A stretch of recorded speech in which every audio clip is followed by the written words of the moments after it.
That third mindset is the mindset of I am running a business. I need to be professional with how I view money. I do not lack. I am adding value, and the person receiving of my value is is grateful. They are here as part of an exchange. I am providing the service, they are providing the payment for it. I am providing the beauty, they are providing the payment for it, and that is it. It's very much a transactional view. Only been a few hours, but it felt like days. Another story that I'm going to share with you is about a lesson that I had to learn the very hard way about being a house call hairstylist. I never used to charge deposits to clients. I would just go in good faith and believe that I'm going to get there and that this person is going to pay me what they need to pay me and all will be well, because honestly, I had a very naive and very Christian view of everybody that, these are all God's children do the right thing. But no, that's not the case. And I learned the hard way that that's not the case. When I rocked up at a client's house for an appointment, I got there, phoned them, and they simply said, I'm not home today. Sorry about that. I'm not home. And I had spent money buying their hair fiber, time preparing the hair fiber, and I spent money traveling to their house, which all of that was now a loss onto me and onto my business. And on top of that, I now didn't make the money I was supposed to actually make on that day. So I lost money instead. And the lesson here that I learned was to charge deposits. Again, this has to do with the mindset thing. I had a really great client of mine who, I want to say client turned friend, but she truly helped me to get over this and to get into this understanding of mindset. I was not in the mindset where I understood my value. I did not understand the value of the service that I was providing. And so I was very much in the state of, I'm scared. What if they reject me? I don't want to hear a no. I don't want to hear someone say no. I don't want to pay this. I don't want to pay that. Oh, your price is too high. I can't afford you. I wanted to be the girl for everyone. And that was my biggest issue, until I had to understand that I'm not for everyone. And it's okay for you to not be for everyone. You're not made to be for everyone. You're made to be for your people, where you satisfy them and they satisfy you in your business. And that's it. So yeah, that was the lesson that I learned. I learned how to charge deposits, and what I ended up at, long story short, was that I ended up charging a 50% deposit on all my hairstyles, specifically if you are wanting me to pay for the hair fiber. I charged the house call fee upfront as part of the deposit, and I charged 50% on the hairstyle that you are doing if I am bringing the hair fiber. That was it. That was standard. And the worst part is that I was so anxious and so stressed about having to communicate this to my existing clients to say, hey girl, I know I used to just rock up to your house and you could tell your friends that I'll just rock up to your house, but now I'm introducing deposits. And I did this by just doing a small poster and I sent it out to all my clients. And shockingly, everyone is just so well receptive of it, which showed me that I'm dealing with people who know the value in my service that I didn't even know of. And that is why I was looking at myself from such a low point of view that I could not understand that the amount of people that are going to say no are actually very few. There are more people that are willing to pay this deposit because of what I bring. Shocking. Mindset. Everything is in the mind. It's all in the mind. It's all perspective. It's all how you see yourself, how you see your business, how you see your service. And that is what controls the basis of how you treat yourself when it comes to pricing. That was one very big hurdle I had to overcome. And I did, and it worked out, and I never got ghosted again. Even when I did, which happened once after that, I was okay. I mean, I was upset that they wasted my time and I could have just not left my house.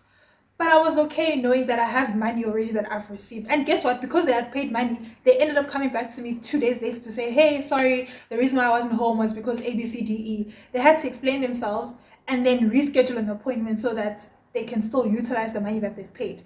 By your client paying a deposit to you, they now have something to lose as well. Like they have something that is theirs that they now have given to you, which means they feel like, or they now want to make sure that this thing works. Now, okay, looking at you as a beginner, as someone who's just starting, would I suggest this? I want to say yes, but not at a 50%. I want to say I would suggest that you simply charge for the house call fee and charge for the hair fiber fee, and that's it. Don't do 50% just yet because you are still building up your portfolio. If someone says, let me see the work that you've done, at this point, you probably only have 1 or 2 references, which is not enough for someone to want to trust you with 50% of the amount that you're charging. So yeah, I would say just charge that as being the bare minimum. As you grow, then you can increase as well in certain things. Another big thing about pricing is annual increases. Everyone has an annual increase. Everyone has an annual increase. I made the mistake of keeping the same price list for 4 years. With the ups and downs of the economy, I kept my pricing the same, but my expenses were increasing, but my income was not increasing. And that was a big mistake. So have annual increases. Decide on what that percentage will be based on what is fair. Guys, in the first episode, when I spoke about your why, it was for times like this. It was truly for times like this where your ethics and your morals are tested. Don't charge people what's unfair. Do what is right. And you know what is right, right? Based on your why. You know what is noble. You know what is righteous. So set up your pricing according to that and in line with that. And make sure that you do not sway from it. That will really help you in making sure that as your expenditure increases, so does your income. And this also creates room for you to have savings for your business. You cannot be a braider who is just living from hand to mouth. Hand to mouth. You're literally just living to make so that you can survive. There's no room for growth in that. And also, back to the first episode, if you have goals for this practice that you are starting, your goals need capital, meaning that you need to be fair to yourself and you need to be fair to those goals, fair to the client, but fair to yourself and fair to your goals. And so you need to be charging enough to be able to accommodate the growth that you're preparing yourself for and the growth that you're preparing your practice for. I don't know your goals. You know your goals. Lastly, one last trick that will help you when you are starting out. Keep track. Keep track. So now you have made the first price list, right? Get a separate booklet that is just for the finances of your practice or of your braiding service, of your braiding business, whatever you call it. Get a notebook where you will track down the finances. You will track everything that you spend and you will track everything that you receive.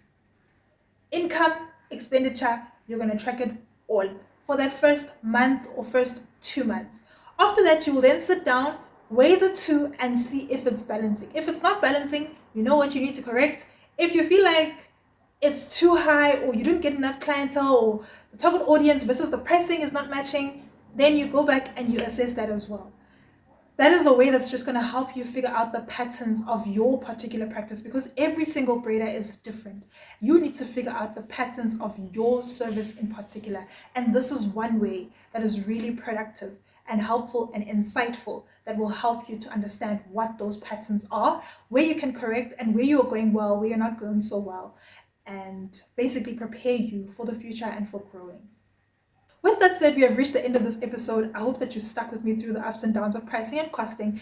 It is a tricky one, but you are more than capable of understanding it. Of course, if you think it's a bit more difficult, then if you have an accountant next to you, you have an accounting friend or something like that, or someone who works in finance, who's in your family or who's your friend, hey, reach out to them. Ask them to help.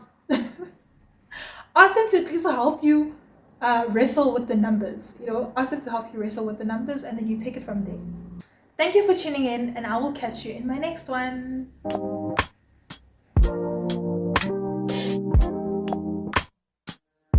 God, you call me by my name.